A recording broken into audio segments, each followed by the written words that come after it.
சத்யன் காரை நிறுத்திய பொழுது அவனுள் படம் போல் ஓடிக்கொண்டிருந்த பழைய கால நிகழ்வுகளும் அப்படியே நின்றது.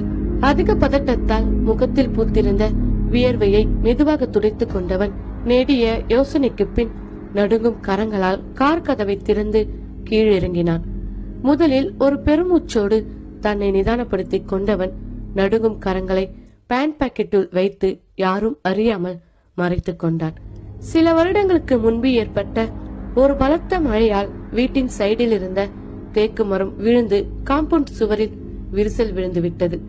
அவனின் மனதை போலவே இப்பொழுது அந்த விரிசலை சிமெண்டால் பூசிக்கொண்டிருந்தார்கள். கூடவே வீட்டிற்கும் பெயிண்ட் அடித்துக் கொண்டிருந்தார்கள். கடந்த காலத்து நினைவுகளை மறைத்துக் கொண்டு புது வீடு போல் தோற்றமளித்த அந்த வீட்டை பார்க்கும் பொழுது சத்யனுக்கு மனதிற்குள் ஒரு திகிலான இருள் பரவியது. அப்பா பேச்சை கேட்டது சரியான தப்பு.